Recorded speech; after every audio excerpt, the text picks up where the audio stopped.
Bushcraft 412 here, and today I want to do a review of my newest rifle.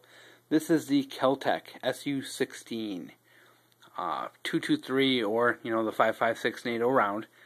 I bought this just a couple of weeks ago, and I have not had a chance to fire it yet, so I really can't even attest to how good a gun this is. But the reviews I've read and the videos I've seen on YouTube for this have been that this is a really dependable and fairly accurate gun.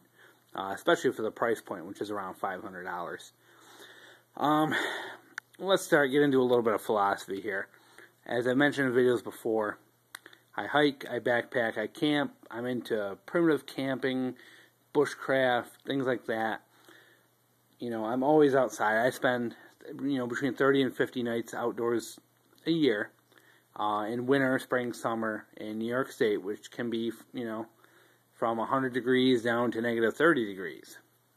Now, as for hunting, this is not something I'm really going to be able to hunt with, except for small game.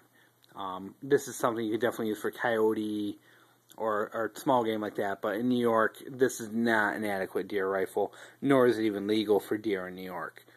In some states, I'm sure it is, and yes, I'm sure you can take a deer with this, but it's not what I'd use. I have a 30-06 for deer that I trust and I use, and this is more of my fun gun, and I'm going to be using this as a survival rifle for backpacking trips, especially longer trips. The main reason for this is a folding stock. Of course, I have to do all this one-handed, so it's a little tough. But it does fold. And there's the only thing that folds, that keeps it folded, it does have a pin that you put in and locks it in place while it's fully extended. But it folds, and this easily will fit into a large backpack. This will even probably fit into a lot of day packs. It's so small. And one of the other things I love about this gun is that the magazines go into the stock. Let me fold that again.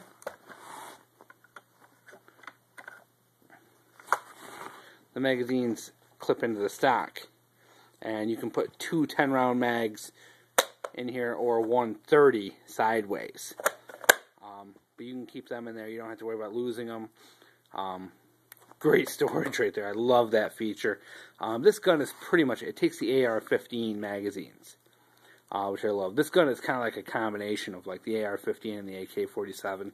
It's got the dust cover and a lot of features like an AK-47 has, but it has similar to the AR-15 as well. It has the front. This extends out and turns into a bipod. I don't like it. I think it's kind of cheap, but I'm just not going to use it. It's pretty stable as it's locked in, and I have a clamp-on bipod for the barrel I'm going to use. But this is more out in the woods, bring it with me, range plinking kind of gun. But this would be something if I'm going backpacking, I'm really going someplace, where I have that possibility of being out there a long time or lost. This is what I want in my backpack. It'll fit in the backpack, and the weight is only about 4 pounds. That's good weight. Maybe 5.5, 6 pounds with the clips loaded. It comes with normal AR-15 style sights, a little peep sight, but it does have the picatinny rail for scopes. I don't have a scope on it yet. I don't know if I'm going to buy one. I may buy one for the range, but for right now I'm leaving it as it is. No modifications. The only thing I have bought for it is I did buy a muzzle brake, but I don't even know if I'm going to use it because, it's 223. You really don't need a muzzle brake.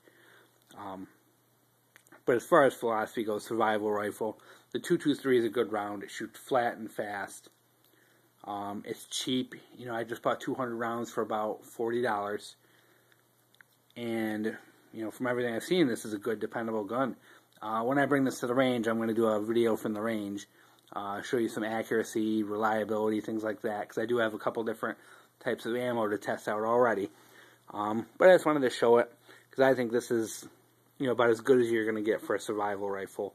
At least a packable survival rifle in that category. About $500, give or take, depending on what options you get. There are a couple different stock options. There are a couple different options with this gun, but I mean, out there for the 223, this is pretty much the cheapest gun in 223 you're gonna get. And this one is actually chambered for the 5.56 NATO, so you can use the 5.56 NATO or the 223. Which I guess if the gun's chambered for the 223, you're not supposed to use the NATO round. I'm not 100% on that, but this one is chambered for the 5.56. But in the book, it does state you can use the 223. But great little gun. I'm looking forward to shooting this thing, and I will put another video up once I get a shot.